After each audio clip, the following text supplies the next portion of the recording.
Dans le ciel muet du Sahel, 3 drones ont été neutralisés en 6 minutes. Pour un pays sans satellite, ni industrie d'armement, l'exploit paraît impossible. Et pourtant, il s'est produit suite à une préparation patiente sous l'ordre direct d'Ibrahim Traoré. Si une armée dite mineure peut inverser la logique de la supériorité aérienne, qu'est-ce que cela change lorsque la liberté se mesure désormais au radar? En une nuit, le Burkina Faso a déplacé le regard. Ce n'était plus l'Afrique observée en silence, c'était l'Afrique qui observait et décidait. L'acte d'Ibrahim Traoré ne relevait pas seulement d'une opération militaire, mais d'un pari historique. Prouver que la souveraineté africaine pouvait se défendre sans satellite ni budget colossaux.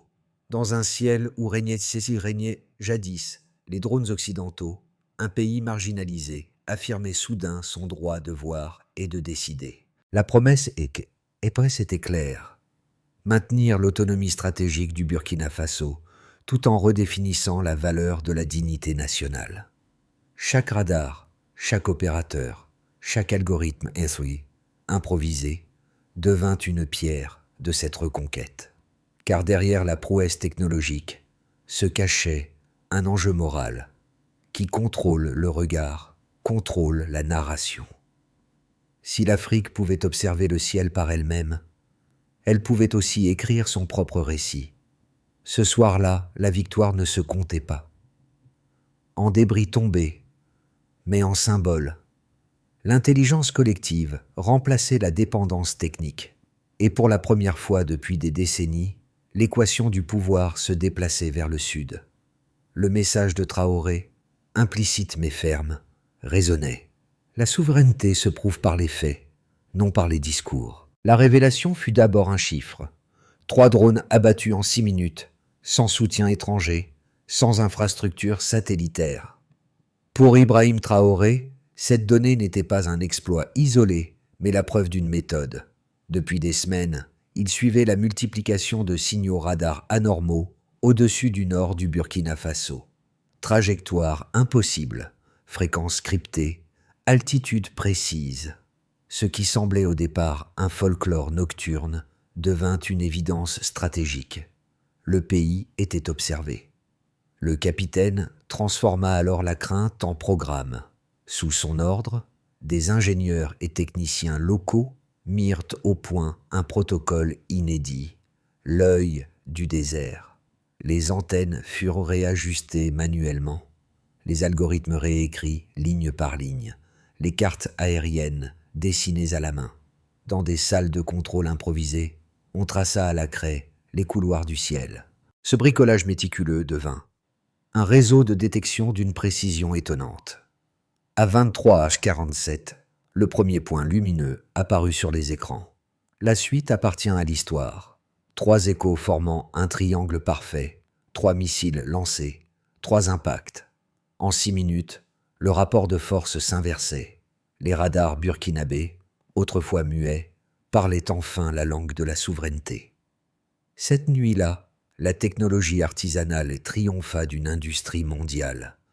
Mais plus encore que la victoire militaire, c'est le basculement psychologique qui marqua le pays. Dans les villages du Nord, les habitants cessèrent de craindre les ombres du ciel. Ils devinrent guetteurs. Le sentiment d'être surveillé se transforma en fierté d'observer. Pour Traoré, cette mutation intérieure valait tous les trophées. La souveraineté ne se décrète pas, elle s'éprouve. Ainsi naquit un récit fondateur. Celui d'un peuple qui, dans le silence du Sahel, décida de lever la tête. L'Afrique, cette nuit-là, venait de prouver qu'elle pouvait veiller sur elle-même. Au centre de cette opération, un homme reliait les câbles, corrigeait les fréquences, notait les relevés et à la main. Ibrahim Traoré, ni stratège de bureau ni général étranger, il vivait au rythme des radars et des techniciens qu'il avait formés lui-même. Chaque nuit, il inspectait les journaux d'observation, révisait les calculs et rappelait à ses équipes que la rigueur scientifique pouvait devenir une arme. Sa présence créait une cohésion rare. Les soldats savaient que leur capitaine ne commandait pas de loin. Autour de lui, une génération nouvelle émergeait. Des ingénieurs formés localement, des jeunes officiers, n'ayant jamais étudié à Paris ou à Washington, mais qui sentaient le ciel africain comme un organisme vivant. Ce mélange d'intuition et de méthode forgea une confiance décisive. Défendre son espace aérien devenait un acte d'identité. L'effet fut immédiat. Dans les villages du Nord, les rumeurs de peur cédèrent la place à des veillées d'observation. On ne parlait plus d'ombres menaçantes, mais de points de lumière que l'on savait désormais suivre et comprendre. La vigilance devenait fierté. Dans les écoles, les enfants imitaient les opérateurs radars, jouant à repérer les signaux avant qu'ils n'apparaissent. Pour Traoré, ce renversement psychologique valait autant qu'une victoire stratégique. Il transformait la dépendance en confiance. L'ennemi n'était plus le drone invisible, mais la résignation. Ce soir-là, au-delà des missiles et des chiffres, c'est un peuple entier qui apprit à regarder vers le haut, sans crainte, avec méthode. Tout commença le 2 février, à 23h47. Dans la salle de commandement mobile du Nord, les écrans s'allumèrent un point clignotant, puis un deuxième, puis un troisième formant un triangle parfait. L'alerte nationale fut déclenchée. Sans un mot, Ibrahim Traoré fit verrouiller les canaux de communication.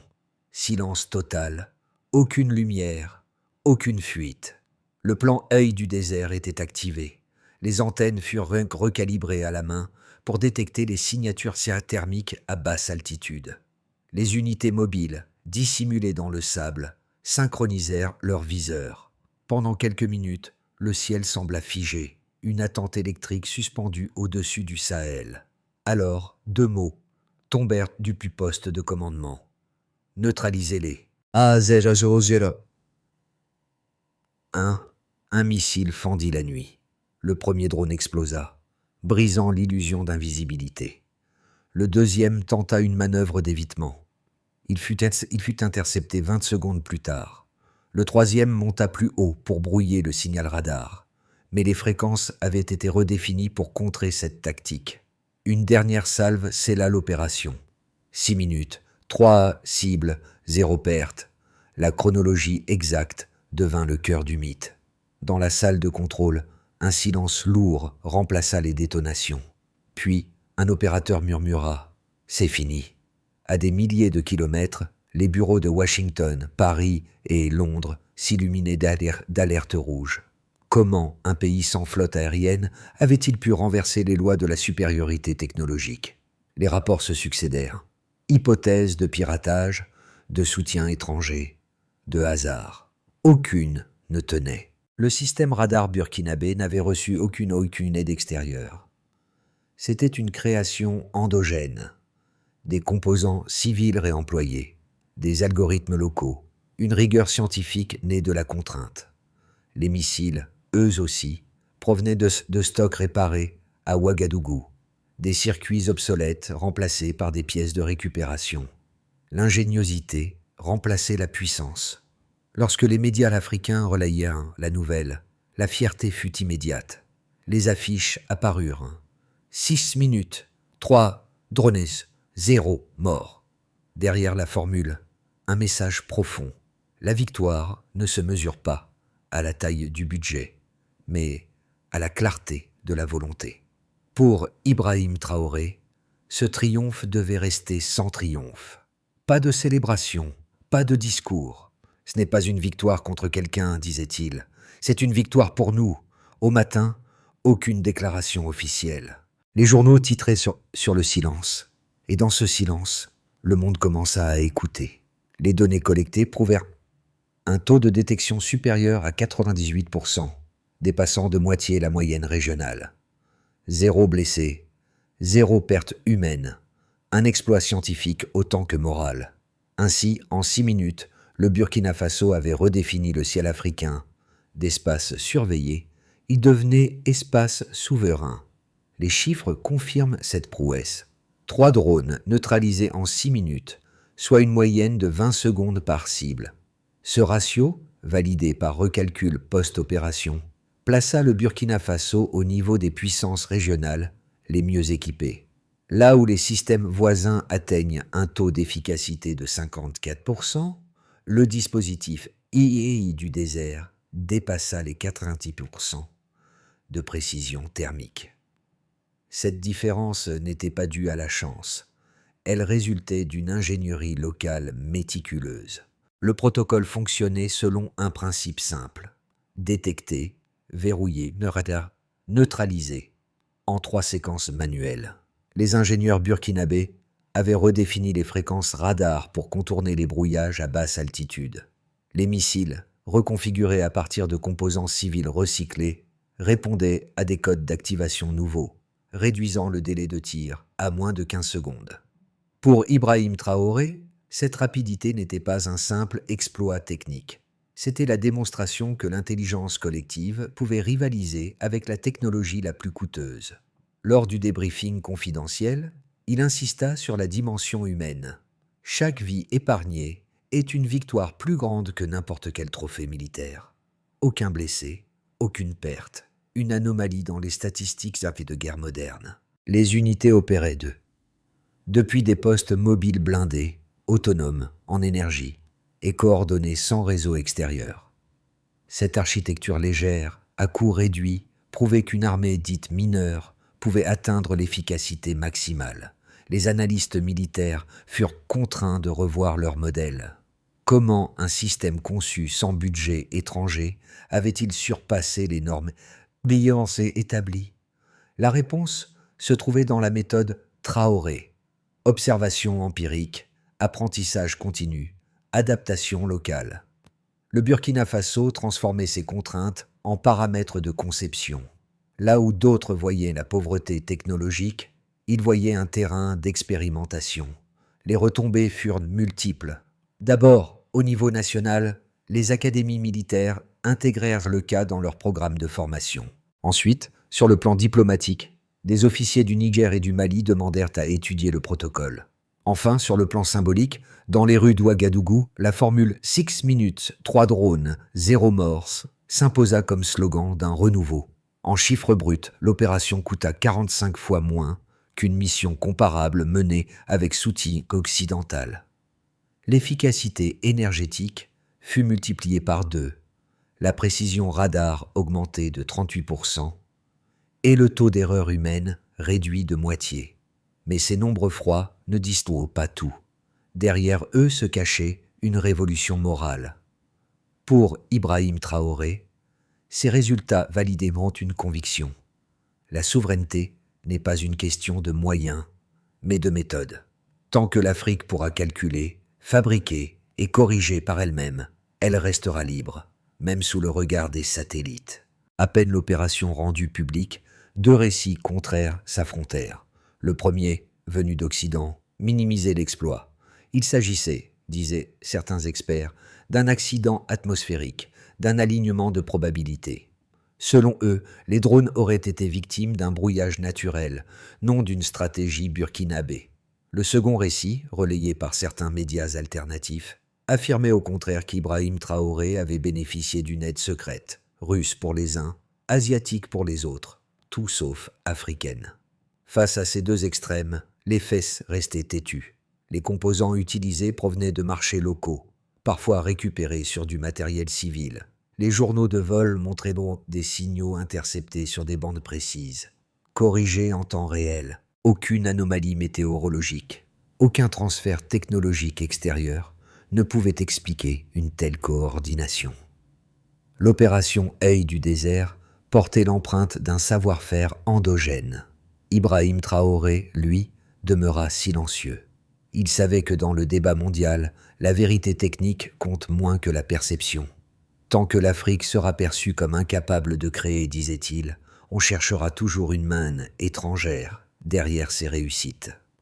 Ce silence stratégique valait réponse. La crédibilité se gagne par les preuves, non par les protestations. À mesure que les rapports indépendants confirmaient la cohérence des données, les thèses du hasard s'effondraient, car les analystes militaires reconnurent, parfois à demi-mot, qu'un tournant venait d'être franchi. Si un pays du Sahel pouvait atteindre ce niveau d'autonomie radar, alors tout le paradigme de la dépendance technologique s'effritait. Un officier résuma la situation dans une phrase devenue virale. Si c'était l'Occident, on parlerait de prouesse. Comme c'est le Burkina, on parle de miracle. Cette ironie lucide révélait l'enjeu profond. La bataille ne se jouait plus seulement dans le ciel, mais dans le regard des autres. Le ciel n'appartient à personne. Ces mots, prononcés calmement par Ibrahim Traoré quelques heures après l'opération, résumaient tout. 8 mots pour un renversement complet. Désormais, le Burkina Faso ne réagissait plus. Il définissait. À ce moment précis, la victoire cessa d'être militaire pour devenir philosophique. Car l'enjeu n'était plus de savoir qui avait abattu 3 drones, mais qui détenait le droit de raconter ce geste. En un instant, l'Afrique passait du statut d'objet à celui de sujet du récit mondial. Les regards étrangers se turent. Ceux du Sahel s'élevèrent.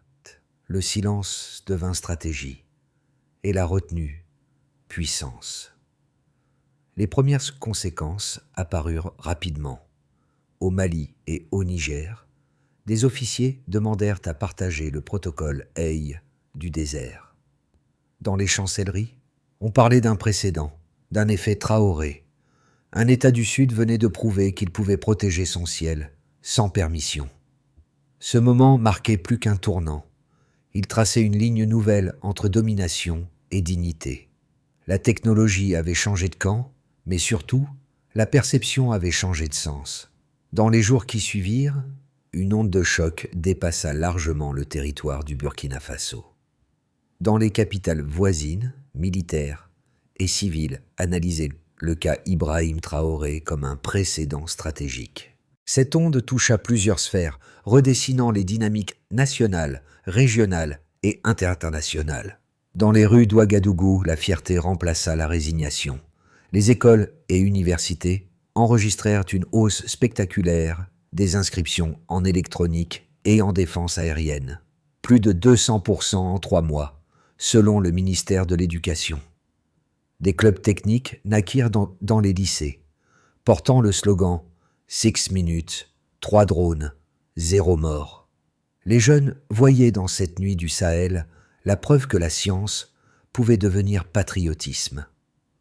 Pour Traoré, cette renaissance éducative valait tous les défilés. Une armée forte commence dans les salles de classe. Sur le plan diplomatique, aucune puissance occidentale ne reconnut officiellement la perte de ces appareils, mais les notes internes circulaient. Les chancelleries européennes parlaient d'un incident technique pour éviter d'admettre la réalité. Pourtant, dans les cercles militaires, une expression revenait « L'Afrique n'est plus aveugle ». Cette nouvelle perception força un changement de ton dans les relations bilatérales. Les sommets régionaux mentionnèrent pour la première fois la souveraineté technologique comme pilier de sécurité collective. Dans la région, le Mali et le Niger, déjà engagés dans une redéfinition de leur autonomie, virent dans le succès burkinabé un modèle.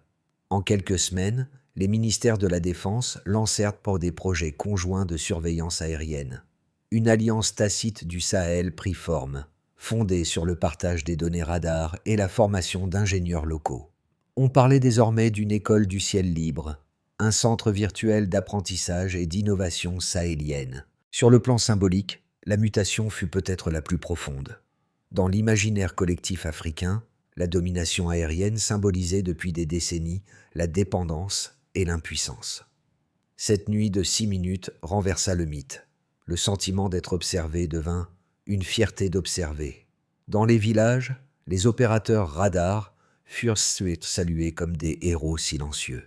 Les médias alternatifs parlèrent d'une renaissance du regard africain. Pour Ibrahim Traoré, la victoire la plus durable ne se situait pas dans le ciel, mais dans les esprits.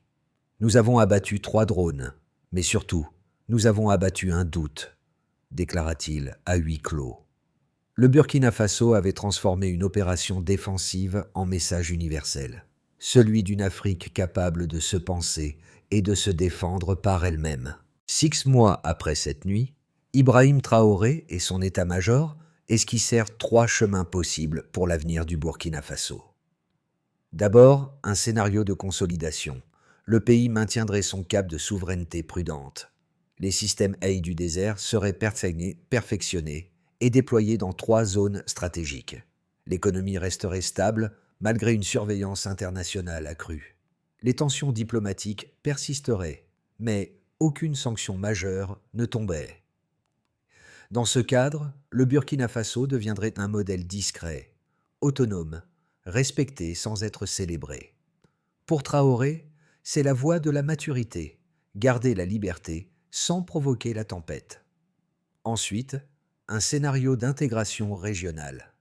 Inspiré par le succès burkinabé, le Mali et le Niger s'associeraient pour former un réseau sahélien de détection partagée. Les jeunes ingénieurs formés localement exporteraient leurs compétences vers d'autres États africains. Une école du ciel libre verrait le jour à Ouagadougou, transformant la fierté nationale en politique publique. Cette coopération ferait du Sahel un pôle technologique inédit, ancré dans la science endogène et la solidarité continentale. Enfin, un scénario de confrontation. Les puissances étrangères, frustrées de leur perte d'accès et de visibilité, imposeraient des sanctions ciblées sur les secteurs technologiques du Sahel. Les flux financiers se figeraient, les programmes de coopération se suspendraient. Dans ce climat tendu, chaque erreur diplomatique deviendrait un prétexte à l'escalade. Le ciel burkinabé demeurerait libre, mais le sol, incertain. Entre ces 3 routes, Traoré perçoit une équation fragile. Maintenir la souveraineté sans isoler la nation. Car la victoire militaire ne vaut rien si elle ne débouche pas sur une victoire intellectuelle. Le véritable enjeu des 12 prochains mois n'est donc pas de tenir les drones à distance, mais de préserver l'indépendance du regard africain, cette capacité à se voir et à se juger sans filtres imposés. Dans les mois qui suivirent, le choc technologique se transforma en onde émotionnelle.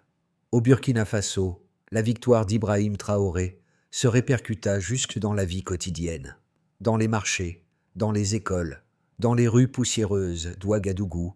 Un mot circulait, fierté. Les habitants disaient qu'ils avaient repris le ciel. Ce sentiment de dignité nouvelle se manifesta par des gestes simples. Des antennes artisanales furent dressées sur les toits, symbole d'une vigilance populaire. Chez les jeunes, l'élan fut fulgurant. Les inscriptions dans les filières d'ingénierie, d'électronique et d'aéronautique explosèrent.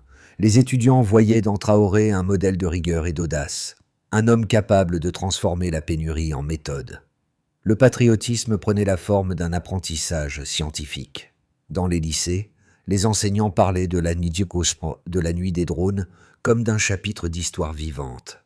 À l'étranger, les diasporas burkinabés s'approprièrent le récit. À Paris, Montréal ou Abidjan, des conférences furent organisées sur la souveraineté technologique africaine. Des collectifs naquirent pour soutenir la recherche locale. Les réseaux sociaux s'enflammèrent. Tutoriels, schémas techniques, débats sur l'autonomie numérique. Mais cette effervescence portait aussi une question intime. Comment prolonger la victoire sans l'idéaliser? Pour Traoré, la réponse tenait en une phrase. La dignité n'a de sens que si elle se maintient dans le temps. Le défi devenait générationnel, car au-delà des missiles et des radars, ce que cette nuit avait libéré, c'était un imaginaire, celui d'une Afrique capable de dire non, sans colère, mais avec précision. Pour donner une suite concrète à la victoire, Ibrahim Traoré établit un plan en 5 étapes, conçu non comme un manifeste politique, mais comme une méthode d'action durable. D'abord, institutionnaliser l'innovation. Le programme œil du désert devait quitter le secret militaire pour devenir un centre national de recherche réunissant armées et universités.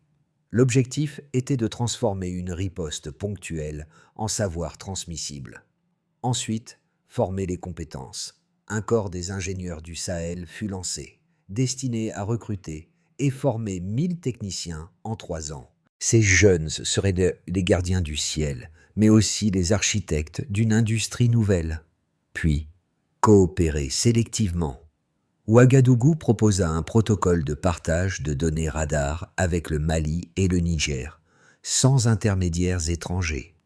L'idée était de bâtir une muraille technologique africaine, autonome et interconnectée.